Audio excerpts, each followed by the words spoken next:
అయినటువంటి సిద్దిపేట ముద్దుబిడ్డ అనంతుల మదన్ మోహన్ గారి జన్మదినం సందర్భంగా మా సోదరులు మార్కా సతీష్ కుమార్ గౌడ్ గారి ఆధ్వర్యంలో కాంగ్రెస్ పార్టీ ఆధ్వర్యంలో ప్రతి సంవత్సరం మదన్ మోహన్ గారి వర్ధంతి కార్యక్రమమైన జన్మదిన కార్యక్రమమైన తూచా తప్పకుండా మరవకుండా ఆయన సేవలను కొనియాడుతూ నేటి తరానికి మరోసారి మదన్ మోహన్ గారిని గుర్తు చేయడానికి కీలక పాత్ర పోషించినటువంటి మార్కా సతీష్ కుమార్ గౌడ్ గారికి నేను కృతజ్ఞతలు తెలియజేస్తూ ఈరోజు జన్మదిన సందర్భంగా సిద్దిపేట కాంగ్రెస్ పార్టీ ఆధ్వర్యంలో ముస్తాబాద్ చౌరస్తాలో మదన్ మోహన్ గారి చిత్రపటానికి పూలమాలలు సమర్పించి కాంగ్రెస్ పార్టీ శ్రేణులంతా నాయకులము ఈరోజు ఘనంగా నివాళులు అర్పించడం జరిగింది. మదన్ మోహన్ గారి సేవలు చెప్పుకోవాలంటే ఈరోజు సిద్దిపేటలో ఆర్టీసీ బస్ డిపో ఉందని కారణం మదన్ మోహన్ గారు. ఈరోజు మన ఎదురుగానే ఉన్న కరెంట్ ఆఫీసు ఈరోజు సిద్దిపేటలో ఉన్నది అనే కారణం అంటే అది మదన్ మోహన్ గారి కారణమే. సిద్దిపేటలో ఇందిరా మహిళా డిగ్రీ కళాశాల తెచ్చింది అంటే అది మదన్ మోహన్ గారి కారణమే. అలాగే టెలిఫోన్ ఆఫీస్ తెచ్చింది మదన్ మోహన్ గారి కారణమే. 100 పడకల ఆసుపత్రి తెచ్చింది మదన్ మోహన్ గారే. ఇట్లా చెప్పుకుంటా పోతే ఆనాడు మదన్ మోహన్ చేసినటువంటి గొప్ప కార్యక్రమాలు నేటి తరానికి కూడా ఉపయోగపడుతున్నాయి. అంటే ముందు భవిష్యత్తు తరాన్ని ఆలోచించి మదన్ మోహన్ గారు ఏ బీజం వేసినా ఒక 100 సంవత్సరాలు ఆలోచించి వేసిండు. అలాగే 1953లో తెలంగాణ ఉద్యమంలో కీలక పాత్ర పోషించినటువంటి మదన్ మోహన్ గారిని ఇప్పుడు ప్రాతినిధ్యం వహిస్తున్నటువంటి ఏదైతే తెలంగాణ పార్టీ అని చెప్పుకుంటున్నటువంటి కేసీఆర్ మాజీ ముఖ్యమంత్రి సిద్దిపేట ప్రాతినిధ్యం ఇదే సిద్దిపేట గడ్డలో ఉన్నటువంటి కేసీఆర్ గారు కనీసం తన గురువు అయినటువంటి మదన్ మోహన్ గారు చనిపోతే కనీసం చూడడానికి కూడా రాలే అంత నీచమైన చరిత్ర కేసీఆర్ అని అంటున్నా. ఈరోజు తన అల్లుడు కపట ప్రేమ చూపిస్తూ సిద్దిపేటలో మదన్ మోహన్ గారి విగ్రహాన్ని పెడతా ఉన్నాడు.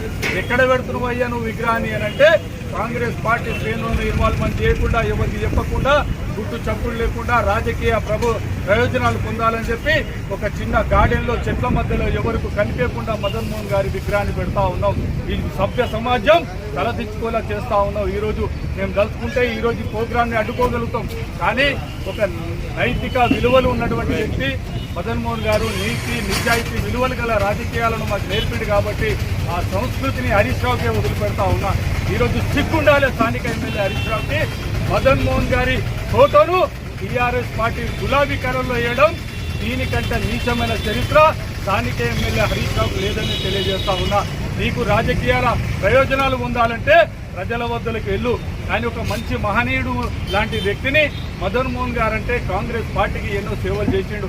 ఇందిరాగాంధీ గారు కూడా మదన్ మోహన్ గారి 3వ కొడుకు గారిని సంబోధించి అతను ఒక కుటుంబ సభ్యులుగా చూసినటువంటి ఇందిరాగాంధీ ఈరోజు మదన్ మోహన్ గారు ఎంతో మంది లీడర్లను తయారు చేసినటువంటి గొప్ప నాయకుడు మదన్ మోహన్ గారు. ఈరోజు సిద్దిపేటలో ఇంకా కాంగ్రెస్ పార్టీ బతుకుంది, కాంగ్రెస్ పార్టీ జెండా పడుతున్నామంటే దానికి కారణం మదన్ మోహన్ గారు. ఇక్కడ ఉన్నటువంటి సీనియర్ నాయకులంతా అతని అనుచరులమే, అతని అడుగుజాడుల్లో నడిచినటువంటి వ్యక్తులమే. కానీ నీకు ఈరోజు మీ గులాబీ పార్టీ మీ టీఆర్ఎస్ పార్టీ నాయకులకు సిగ్గుందా హరీష్ రావు అని అడుగుతా ఉన్నా. ఎట్లా పెట్టబోతుంది మదన్ మోహన్ గారి ఫోటో ఆ గులాబీ కలర్ ఫ్లెక్స్లు అని అడుగుతా ఉన్నా. రాజకీయ ప్రయోజనాలు పొందాలంటే మంచి కార్యక్రమాలు చేయి, ప్రజల వద్దలకు. నిన్న జూబ్లీ ఎలక్షన్లో నీ భావన చీకొట్టిరు. రానున్న రోజుల్లో సిద్దిపేట కూడా నేను చీకొట్టడానికి ప్రజలు సిద్ధంగా ఉన్నారు. మళ్ళీ ఇలాంటి కార్యక్రమాలు చేస్తే అడ్డుకోవడానికి కాంగ్రెస్ పార్టీ నాయకులు ఒకసారి నీ క్యాంప్ ఆఫీసులో అడ్డుకున్నాం. ఇలా రేవంత్ రెడ్డి గారి ఫోటో పెట్టకపోతే ఎట్లా నీ క్యాంప్ ఆఫీసులో అడ్డుకున్నామో మళ్ళీ మదన్ మోహన్ గారి మీద రాజకీయాలు చేస్తే దీనికంటే రెట్టింపు నిన్ను అడ్డుకొని తీరుతామని తెలియజేస్తా ఉన్నా.